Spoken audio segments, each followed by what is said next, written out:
ജീവനുള്ള ദൈവത്തിന്റെ വചനമായി നിങ്ങളുടെ മുമ്പിൽ നിൽക്കുവാൻ ദൈവം എന്നെ സഹായിച്ചു. അതിനെ ദൈവത്തെ സ്തുതിക്കുന്നു. പ്രിയ സഹോദരന്മാരുടെ സാക്ഷ്യങ്ങൾ കേൾക്കുവാൻ, അവർക്ക് ദൈവം ജീവിതത്തിൽ ചെയ്തുകൊണ്ടിരുന്ന നന്മകൾ അറിയുവാൻ ദൈവം നമുക്കും ഒരു അവകാശം ഒരുക്കി തന്നു. परमेश्वर ने जो कुछ हम बाइबल कॉलेज का भाइयों के जीवन में जो कुछ किया, उनमें से कुछ लोगों का गवाही जानने के लिए परमेश्वर ने मौका दिया. 116 സങ്കീർത്തനമാണ് ഇന്ന് നമ്മൾ വായിച്ചത്. 116 से हम पढ़ा था. ഞാൻ ചെറിയ വാചകത്തിൽ പറയുകയുണ്ടായി, ദൈവം ജീവിതത്തിൽ നൽകി തന്ന നന്മകൾക്ക് നന്ദി കരയറ്റിക്കൊണ്ടാണ് ലേഖകൻ ഈ സങ്കീർത്തനത്തെ എഴുതിയിരിക്കുന്നത്. इस वचन संहिता को लेकर परमेश्वर के सारे भलाइयों के लिए धन्यवाद करते हुए लिखा है. നമ്മൾ പുറകോട്ട് തിരിഞ്ഞു നോക്കിയാൽ മരിച്ചു പോകാം എന്ന, ഇല്ലെങ്കിൽ നഷ്ടപ്പെട്ടു പോകാം എന്ന വന്ന അവസ്ഥകൾ എന്റെ നിങ്ങളുടെ ജീവിതത്തിലുണ്ട്.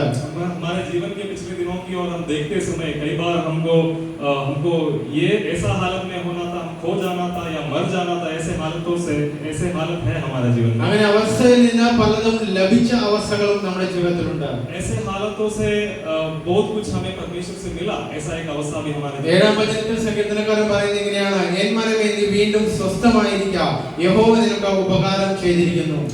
116 का 7 में ऐसे लिखा है मेरे प्राण तू अपने विश्राम स्थान में लौट जा, क्योंकि यहोवा ने तेरा उपकार किया है. പണ്ട് ഒരു സമയത്ത് നടന്ന ഒരു ചരിത്രത്തെ കുറിച്ച് നിങ്ങളുടെ മുമ്പാകെ ചെറു വാക്യത്തിൽ പറഞ്ഞുകൊണ്ടിരിക്കാൻ ഞാൻ ആഗ്രഹിക്കുന്നു. मैं इतिहास में हुआ एक घटना के बारे में बात करना चाहता हूँ. ജീവിതത്തിൽ എല്ലാം നഷ്ടപ്പെട്ടു, ജീവിതത്തിൽ ഏറ്റവും വേണ്ടപ്പെട്ടത് ഇല്ലാതിരുന്ന ഒരു മാതാവും പിതാവും ഉണ്ടായിരുന്നു.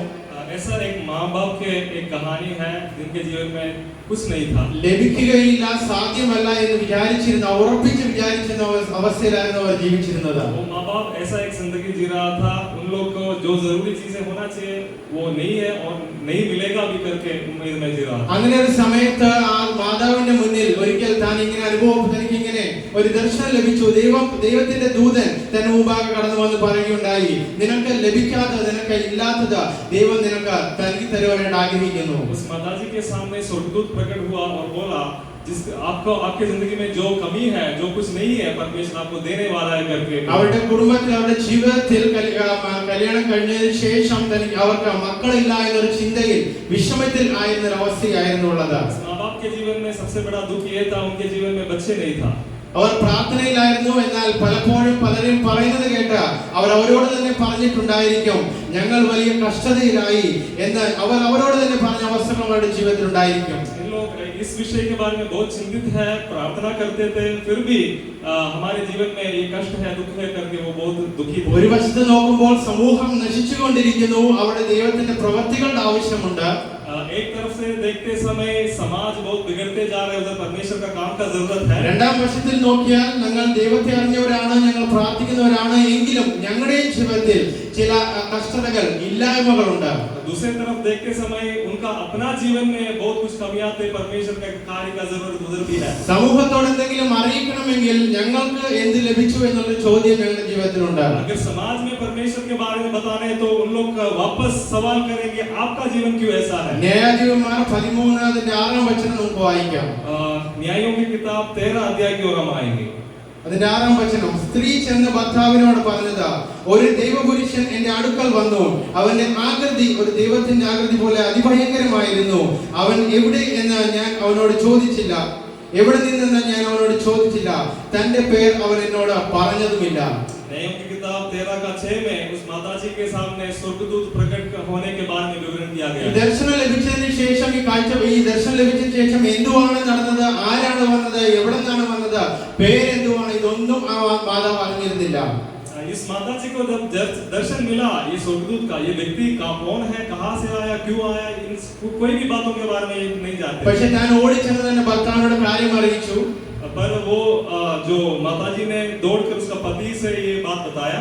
താൻ ചോദിക്കുകയുണ്ടായി, അങ്ങനെയെങ്കിൽ നമുക്ക് ഒരു പ്രാവശ്യം കൂടി അടയാളം ലഭിക്കുമെങ്കിൽ നമുക്ക് വിശ്വസിക്കാം. अगर वो पति ने उस पत्नी से ऐसा बोला, अगर ये सही है तो एक और बार एक और चिन्ह परमेश्वर से हम मांगने वाले हैं। 18-ാം വചനം വായിക്കാം. उसका 8 आयत हम पढ़ेंगे। ഞാൻ പറഞ്ഞു വന്നത് മാനോഹ എന്ന ഒരു വ്യക്തിയുടെയും കുടുംബത്തിന്റെയും ചരിത്രമാണ്. मैं जो कहानी बोल रहा था वो मनोहा करके उस व्यक्ति का जीवन के बारे में। തങ്ങളുടെ ജീവിതത്തിൽ നന്മ ലഭിക്കുമെന്ന് അറിഞ്ഞ ശേഷം അവർ പ്രാർത്ഥിച്ച പ്രാർത്ഥനയിലാണ് ഇന്ന് ഞാൻ നിങ്ങളുടെ ചിന്തയെ കേന്ദ്രീകരിക്കാൻ ആഗ്രഹിക്കുന്നത്. उनके साथ जो परमेश्वर जो भलाई करके जो वायदा किया, उसके बाद उनका प्रत्युत्तर में जो प्रार्थना हुआ था उसके बारे में हम सोचें। 8-ാം വചനത്തിൽ ഞാൻ പ്രാർത്ഥിക്കുന്നതായിട്ട് കാണുവാൻ സാധിക്കും. 8 अध्याय में उस व्यक्ति का प्रार्थना हम देखते हैं। കർത്താവേ, നീ അയച്ച ദൈവപുരുഷൻ വീണ്ടും ഞങ്ങളുടെ അടുക്കൽ വന്നു, ജനിപ്പാനിരിക്കുന്ന ബാലന്റെ കാര്യത്തിൽ ഞങ്ങൾക്ക് ഉപദേശിച്ചു തരുമാറാകട്ടെ എന്ന് ഞാൻ പറഞ്ഞു. वो प्रार्थना ऐसा था, हे प्रभु विनती सुन, परमेश्वर का वो जन जैसे तूने भेजा था फिर हमारे पास आए और हमें सिखलाए कि जो बालक उत्पन्न होने वाला है उससे हम क्या क्या करें। അവർക്ക് ലഭിക്കത്തില്ല എന്ന് വിചാരിച്ചിരുന്ന ഒരു കാര്യത്തെക്കുറിച്ചാണ് ഞാൻ ഇപ്പോൾ ദൈവത്തോട് പ്രാർത്ഥിച്ചുകൊണ്ടിരിക്കുന്നത്. कभी जिंदगी में बच्चे का सौभाग्य नहीं होगा करके सोचने वाला माँ बाप के जीवन में ऐसा हो रहा है। ഞങ്ങൾ പഠിച്ച ബൈബിൾ കോളേജിലും ഞങ്ങളുടെ ഫൗണ്ടർ, പിന്നെ ഇവിടെയും നമ്മുടെ ഫൗണ്ടറായ സാറിന് പലരും നമ്മൾ പറഞ്ഞിട്ടുണ്ട് നിങ്ങളുടെ പ്രാർത്ഥന വിഷയങ്ങൾ എഴുതി വെച്ച് പ്രാർത്ഥിക്കണമെന്നാണ്. हम जो बाइबल कॉलेज में पढ़ाई किया था देहरादून में, उधर का जो फाउंडर भी इधर का फाउंडर भी ये सब लोग बोलते थे जितना भी आप लोग का प्रार्थना विषय है वो लिख के रख के प्रार्थना करना है। നമ്മൾ പലപ്പോഴും അങ്ങനെ എഴുതി വെക്കാത്തവരാണ്, എന്നാൽ നമ്മൾ പ്രാർത്ഥിക്കുന്ന പല കാര്യങ്ങളും എൻ്റെ ജീവിതത്തിലുണ്ട്. कई बार हम लिखते तो नहीं, पर ऐसा बहुत सारे विषय है हम प्रार्थना करते हैं। പക്ഷേ एഴുതി വെച്ച് വിശ്വാസത്തോടെ പ്രാർത്ഥിക്കുന്ന കാര്യങ്ങൾക്ക് ഉറപ്പായും ഒരു ശക്തി കൂടുതലുണ്ട് എന്ന് ഞാൻ വിശ്വസിക്കുന്നു. मैं ऐसा विश्वास करता हूँ जो विषय हम लिख के रख के प्रार्थना करते विश्वास के साथ, उसके लिए एक स्पेशल ताकत है करके मैं विश्वास करता हूँ। അതിന്റെ 12-ാം വചനം നമുക്ക് വായിക്കാം. താൻ ഇങ്ങനെയാണ് പ്രാർത്ഥിക്കുന്നത്, മാനോഹ അവനോട് നിന്റെ വചനം നിവർത്തിയാകുമ്പോൾ ബാലന്റെ കാര്യത്തിൽ ഞങ്ങൾ എങ്ങനെ ആചരിക്കണം, അവനെ സംബന്ധിച്ച് എന്ത് ചെയ്യണം എന്ന് ചോദിച്ചു. 13-12 में इस मनोहर ने सुरदूत से पूछ रहा, जब आपका ये वायदा जब पूरा होगा, इस बच्चा जो जन्म होगा उसके साथ हम क्या करना है करके पूछा। ഞാൻ ഈ ചരിത്രത്തിന്റെ സന്ദേശത്തിന്റെ സാരം പറഞ്ഞുകൊണ്ട് പെട്ടെന്ന് അവസാനിപ്പിക്കാൻ ആഗ്രഹിക്കുന്നു. मैं इस कहानी के बारे में संक्षिप्त रूप में बताते हुए खत्म करना चाहूंगा। ഞാനും നിങ്ങളും നമ്മുടെ സ്ഥാപനവും നമ്മളായിരിക്കും നമ്മുടെ ഭവനവും എല്ലാം ഇങ്ങനെ ഉറച്ചു നിൽക്കുന്നുണ്ട് എങ്കിൽ പലരും നമുക്ക് വേണ്ടി പ്രാർത്ഥിക്കുന്നവർ നമ്മുടെ ജീവിതത്തിലുണ്ട്. हमारे व्यक्तिगत जीवन में, पारिवारिक जीवन में इस संस्था के साथ हम स्थिर खड़ा है तो उसके पीछे बहुत लोगों का പക്ഷേ प्रार्थना। മാനോഹയുടെ പ്രാർത്ഥന അതിൽ നിന്ന് വ്യത്യസ്തമാണ്. ലഭിക്കുന്നതിന് മുമ്പേ താൻ പ്രാർത്ഥിച്ചത് ഇങ്ങനെയാണ്, അവന്റെ ഫ്യൂച്ചർ, അവന്റെ ഭാവി എന്ത് ആണ് എന്നും കൂടെ ഞങ്ങളെ പഠിപ്പിച്ചു തരണമേ. मनोहर का प्रार्थना में ये फर्क है, जो प्रार्थना का विषय उत्तर मिलने से पहले उसके बारे में परमेश्वर से पूछ रहा है। അതിന്റെ 12-ാം വചനം ഇംഗ്ലീഷിൽ ഇങ്ങനെയാണ്, അവന്റെ മിഷൻ, അവന്റെ വേല എന്തുവാണ്, അവന്റെ വേല എന്താകണമെന്ന് നീ ഞങ്ങളെ അറിയിച്ചു തരണമെന്നാണ് താൻ പ്രാർത്ഥിച്ചത്. इंग्लिश में उसके बारे में ऐसा लिखा है, ये बच्चे जब पैदा होगा उसका काम, उसका मिशन क्या होगा करके परमेश्वर से सलाह। എന്റെയും നിങ്ങളുടെ ജീവിതത്തിൽ ലഭിക്കാനിരിക്കുന്ന ദൈവം നൽകി തരാമെന്ന് പറഞ്ഞ ആ അറിയിപ്പുകളെ ഇല്ലെങ്കിൽ പ്രാർത്ഥനകളുടെ ഉത്തരങ്ങളെ കുറിച്ച് പ്രാർത്ഥിക്കുവാൻ എനിക്ക് നിങ്ങൾക്കും സാധിക്കുന്നുണ്ടോ? क्या परमेश्वर का जो वायदा हमारे जीवन में उसका उत्तर मिलने से पहले उन वायदों के बारे में क्या हम प्रार्थना करते हैं, ऐसा पूछताछ करते हैं परमेश्वर से? ചിന്തിച്ചു നോക്കുമ്പോൾ ശിംശോൻ വലിയ വ്യക്തിയായിരുന്നു, വലിയ ശക്തിയുള്ള വലിയ വ്യക്തിയായിരുന്നു താൻ ആ ഒരു കാലഘട്ടത്തിൽ. शिमशोन के बारे में बात करते समय वो उस जमाने का बहुत शक्तिशाली व्यक्ति था। പക്ഷേ ചിന്തിച്ചു നോക്കിയാൽ അവനെ അങ്ങനെ നിർത്തിയത് തന്റെ കുടുംബത്തിൽ തന്റെ പിതാവിന്റെയും മാതാവിന്റെയും പ്രാർത്ഥനയുടെ ആ ഒരു ഉത്തരമായിട്ടാണ്. ये शिमशोन का माँ बाप का प्रार्थना है शिमशोन को इतना एक शक्तिशाली एक पुरुष के रूप में उस जमाने में खड़ा किया। ദൈവം എന്നെ നിങ്ങളെ വിളിച്ചു വേർതിരിച്ചു. परमेश्वर हमें बुलाया और अलग किया। നമ്മുടെ ജീവിതത്തിൽ നന്മകൾ നൽകി തന്നതുപോലെ വാഗ്ദത്തങ്ങൾ നിവർത്തിച്ചു തരുന്നു.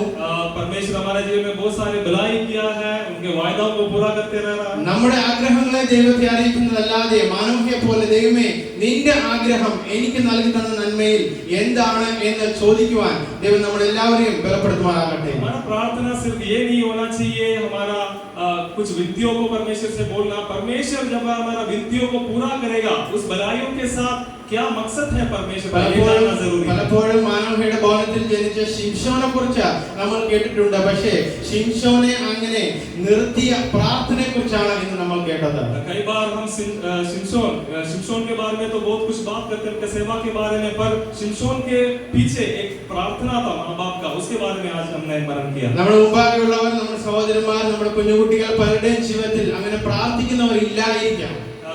कई बार हम ऐसे देखते हैं हमारे पीछे जैसे शिमशोन के पीछे प्रार्थनाओं का एक सपोर्ट था, शायद ऐसा नहीं होगा. പലരും അവരോട് തന്നെ പറഞ്ഞ അവസ്ഥകളുണ്ട്. അവർ വലിയ കഷ്ടതയിലായി അവർ പറഞ്ഞുകൊണ്ട് വിശ്വസിച്ചു പോയ അവസ്ഥകളുണ്ട്.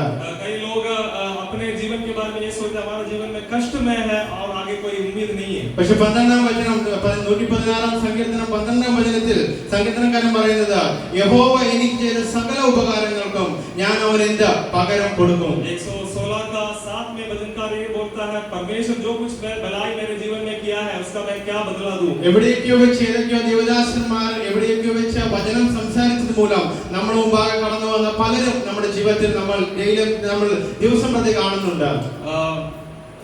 എവിടെയൊക്കെ വെച്ച് ദൈവവചനം കേട്ടതാൽ ദൈവത്തിന്റെ നല്ല ജീവിതത്തിലേക്ക് കടന്നു വന്ന സഹോദരന്മാർ, സഹോദരിമാർ, കുട്ടികളെ നമ്മൾ കാണുന്നതാണ്. हम हमारे आंख के सामने ऐसे भाई लोग हमारे सामने हैं, कहीं किसी ना किसी जगह पर किसी ना किसी अवसर पर परमेश्वर का वचन सुनकर उन लोग इधर तक पहुंच गए. നമുക്ക് ഒരു നിമിഷം കണ്ണുകളെ അടച്ചുകൊണ്ട് ആ കുട്ടികളെ ഓർത്തുകൊണ്ട് ആ സഹോദരന്മാരെ ഓർത്തുകൊണ്ട് നമുക്ക് പ്രാർത്ഥിക്കാൻ. ദൈവമേ, അവരുടെ മുന്നോട്ടുള്ള കാര്യങ്ങൾ, അവരുടെ മിഷൻ, അവരുടെ വേല, അവരുടെ ഫ്യൂച്ചർ എന്താണ് ഞങ്ങളെ പഠിപ്പിച്ചു തരണമേ, അവരെ പഠിപ്പിക്കുവാനായിട്ട് ഞങ്ങളെ ബലപ്പെടുത്തണമേ എന്നാണ്. एक पल प्रार्थना में जाएंगे इस हमारे बाइबल कॉलेज के भाई लोग के लिए, उनका जो सेवकाई के लिए आगे परमेश्वर को अगुवाई दे रहे हैं, इन सारी बातों के बारे में हम एक मिनट प्रार्थना करेंगे. ഞങ്ങളുടെ സ്വർഗ്ഗീയ പിതാവേ, അവിടുത്തെ സന്നിധിയിൽ ഞങ്ങൾ തന്നെ താഴ്ത്തി ഏൽപ്പിക്കുന്ന കർത്താവേ, ഞങ്ങളുടെ കർത്താവേ, ബൈബിൾ കോളേജിലെ സഹോദരന്മാരെ ഏൽപ്പിച്ചു പ്രാർത്ഥിക്കുന്ന കർത്താവേ, അവിടുന്നാണ് കർത്താവേ ഇങ്ങനെ ഒരു ബൈബിൾ കോളേജ് ഇവിടെ ആരംഭിച്ചത്. കർത്താവേ, അവിടുന്നാണ് ഇവിടുത്തെ സ്റ്റുഡൻസിനെ ഇതിനോട് ബന്ധപ്പെട്ട എല്ലാവരെയും കൂട്ടിയിണക്കിയത്. കർത്താവേ, അവിടുത്തെ നാമത്തിന് കർത്താവേ ഞങ്ങൾ മഹത്വം കരയുന്നു. കർത്താവേ, ഇത്രത്തോളം അവിടുന്ന് സഹായിച്ചു. 2022 മുതൽ ഈ നിമിഷം വരെ കർത്താവേ ഈ സ്ഥാപനത്തെ കർത്താവേ ബൈബിൾ കോളേജിന്റെ കർത്താവ് എല്ലാ പ്രവർത്തനങ്ങളെയും അവിടുന്ന് അനുഗ്രഹിച്ചു. പഠിക്കുവാനായി കുട്ടികളെ അവിടുന്ന് കൂട്ടിവരുത്തി. അവരുടെ ജീവിതത്തിൽ വന്നിരിക്കുന്ന മാറ്റങ്ങൾ കർത്താവേ ഞങ്ങളുടെ കണ്ണിന് മുമ്പിലുണ്ട്. കർത്താവേ, ഇത് കർത്താവേ ഞങ്ങളുടെ ആരുടെയും കഴിവുകളല്ല, ഞങ്ങളുടെ ബുദ്ധിയോ സാമർഥ്യമോ അല്ല, ദൈവത്തിന്റെ കൃപയാണ് ഞങ്ങളിവിടെ ഇത്രത്തോളം എത്തിച്ചത് എന്ന് കർത്താവേ ഞങ്ങൾ മനസ്സിലാക്കുന്നു. താഴ്മയോടെ അങ്ങേക്ക് നന്ദി പറയുന്നു കർത്താവേ. അതിൽ കർത്താവേ 3 പേരുടെ സാക്ഷ്യം ഞങ്ങൾ ഇന്ന് കേട്ടു. കർത്താവേ, ഇതെല്ലാം കർത്താവേ ഹല്ലേലൂയ ഒരു സാമ്പിൾ മാത്രമാണ്. ഇവരുടെ ജീവിതത്തിൽ സംഭവിച്ച കർത്താവേ വലിയ കാര്യങ്ങളിലെ ചെറിയ ചെറിയ കർത്താവേ സാക്ഷ്യങ്ങൾ ഞങ്ങൾ കേട്ടു. കർത്താവേ, ഞങ്ങൾ അനുഗ്രഹിച്ച് പ്രാർത്ഥിക്കുന്നു. ഞങ്ങൾ ഒരു മനസ്സോടെ കർത്താവേ അനുഗ്രഹിച്ച് പ്രാർത്ഥിക്കുന്നു. മുന്നോട്ടുള്ള കർത്താവേ ഒരു ശുശ്രൂഷ ജീവിതം ദൈവത്തിനായി ഇവരുടെ ജീവിതത്തെ സമർപ്പിച്ചിരിക്കുമ്പോൾ കർത്താവേ അവിടുന്ന് കടാക്ഷിക്കണം, ഇവരെ അനുഗ്രഹിക്കണം, പരിശുദ്ധാത്മാവിനാൽ നിറയ്ക്കണം.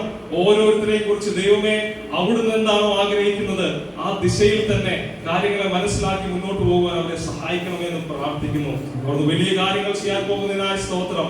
ഭാരതത്തിലെ അവരായിരിക്കുന്ന സംസ്ഥാനങ്ങളിൽ കർത്താവേ അവിടുത്തെ വേലയിൽ കർത്താവേ പ്രധാന പങ്ക് വഹിക്കുന്ന തൂണുകളാക്കി ഇവരെ മാറ്റുമാറാകണമെന്ന് പ്രാർത്ഥിക്കുന്നു.